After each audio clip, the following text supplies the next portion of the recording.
प्रिय बहनों और भाइयों, बेटे और बेटियों, पिछले दिनों भयंकर वर्षा के कारण उत्तरी मध्य प्रदेश के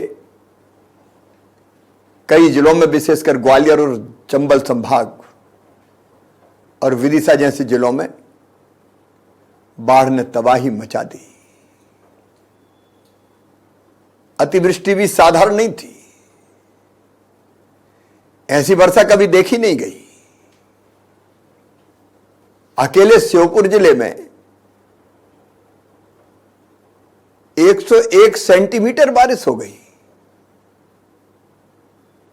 कभी भी इस समय तक 30 सेंटीमीटर से ज्यादा नहीं होती थी। शिवपुरी में 99 सेंटीमीटर बारिश ने रिकॉर्ड तोड़ दिए सारे। और इस भयानक वर्षा के कारण नदियों में भयंकर बाढ़ आ गई। ऐसा सैलाब इस सदी में देखा नहीं गया। गांव के गांव तबाह हो गए, मकान डूब गए, पशु बह गए, लोग बाढ़ में फंस गए। पानी जब नीचे उतरा कई जगह तो हजारों मकान मलबे के ढेर में तब्दील हो गए। गृहस्थी उजड़ गई, फसलों को नुकसान पहुंचा, पशु बह गए,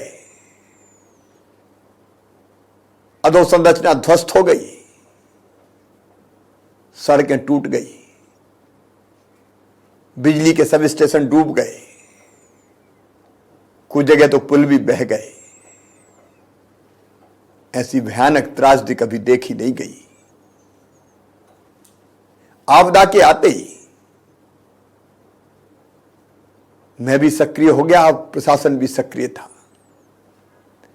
मंत्री अपने क्षेत्रों में, अपने प्रभार के जिलों में पहुंच गए। प्रधानमंत्री जी से मैंने कई बार बात की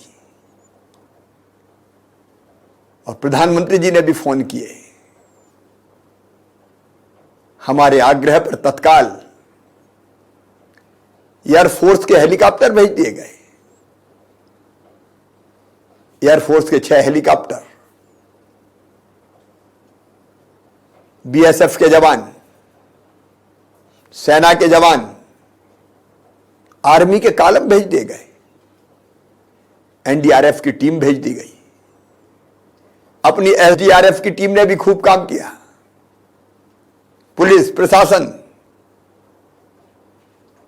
निचले स्तर तक के कर्मचारी, कई नौजवान समाज सेवी बचाव के काम में लग गए। मेरे बहनों और भाइयों, मैं भी दिन और रात बचाव कार्य की मॉनिटरिंग करता रहा। मैंने बाढ़ग्रस्त इलाकों की हालत भी जाके देखी। नुकसान बहुत हो गया, लेकिन एक बात की राहत है कि हम लोगों की जिंदगी बचाने में सफल हो गए। 8,900 लोग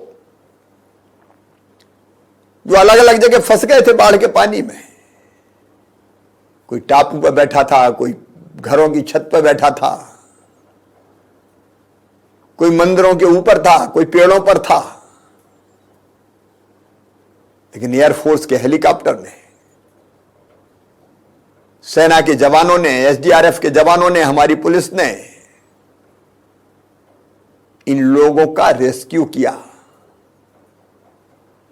और बीच पानी में, डूबते हुए पानी से बचाने में सफलता प्राप्त की। 32,900 लोग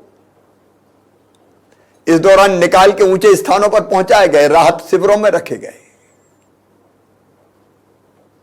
हमने जान बचा ली, लेकिन माल नहीं बचा पाए। गृहस्थी उजड़ी, सामान नष्ट हुआ, दुकानों में रखा सामान खराब हो गया, घर के अंदर का सामान खराब हो गया, काम धंधे चौपट हो गए। लेकिन मेरे बहनों और भाइयों, निराश होने की जरूरत नहीं है। हम तत्काल राहत के काम में लग गए। मैंने राहत के कामों के लिए टास्क फोर्स बनाई है 12 मंत्रियों की। सारे प्रमुख विभाग के अफसर उसमें सम्मिलित हैं। राहत के कामों के लिए, सहायता करने के लिए, पुनर्वास के काम के लिए, पुनर्निर्माण के काम के लिए मैं स्वयं मंत्रियों की टीम और अधिकारी जुटेंगे। क्राइसिस मैनेजमेंट कमेटियां भी सहयोग देंगी। तत्काल हमने कोशिश की कि कम से कम जिनका सब कुछ उजड़ गया उनको भोजन मिल जाए।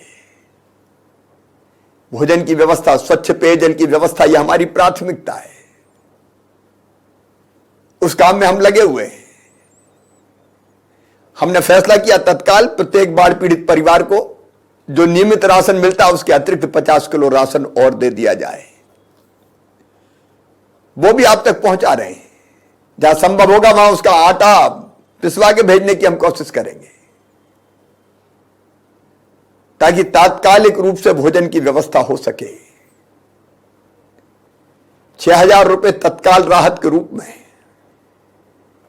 जिनके घर पूरी तरह से नष्ट हो गए उनके लिए, ताकि वो चाहें तो किसी किराए के कमरे में भी कुछ दिन रह सकें जब तक मकान की व्यवस्था नहीं होती, और चाहें तो तिरपाल इत्यादि की व्यवस्था कर सकें। इसके साथ ही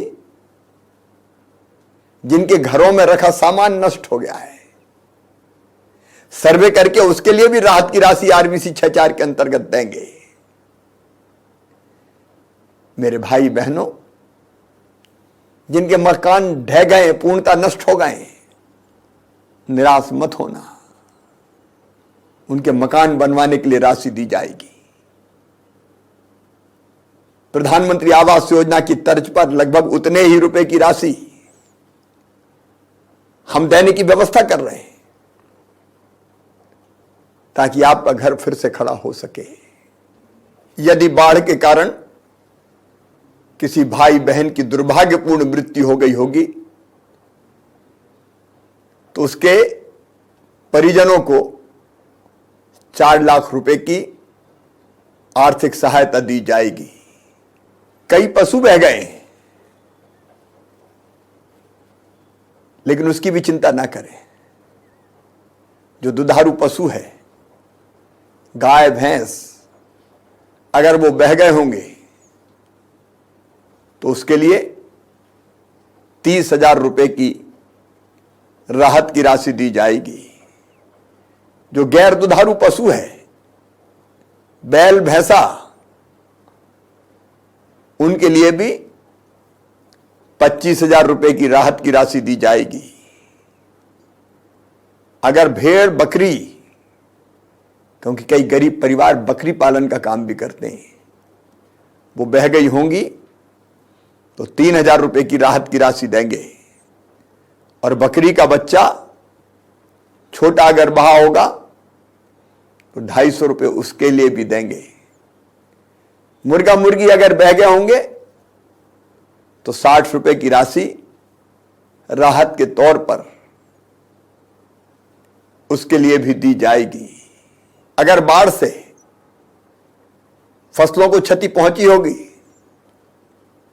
तो क्षति का आकलन करके उसके लिए भी राहत की राशि दी जाएगी।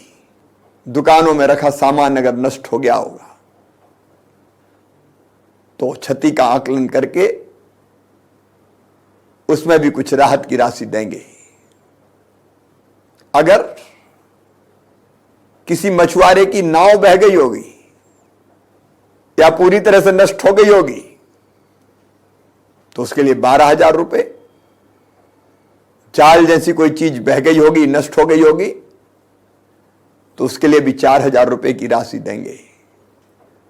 नाव में आंशिक क्षति पर 4,000 रुपए की राहत की राशि दी जाएगी। कई तरह की अधोसंरचनाएं नष्ट हो गई है। अभी हमारी प्राथमिकता है युद्ध स्तर पर हम बिजली की व्यवस्था को बहाल करें, क्योंकि कई स्टेशन, सब स्टेशन डूब गए, खंभे टेढ़े हो गए, ट्रांसफार्मर खत्म हो गए। जहां पानी है अभी दिक्कत है, क्योंकि कई जगह पानी भरा हुआ है, वहां पानी उतरने का इंतजार करना पड़ेगा, क्योंकि भरे पानी में हम बिजली चालू नहीं कर सकते। लेकिन बाकी जगह बिजली की व्यवस्था या तो बहाल कर दी गई है या उस पर हम तेजी से काम कर रहे हैं। सड़कों की अस्थायी मरम्मत हो जाए, उसके प्रयास में हम लग गए।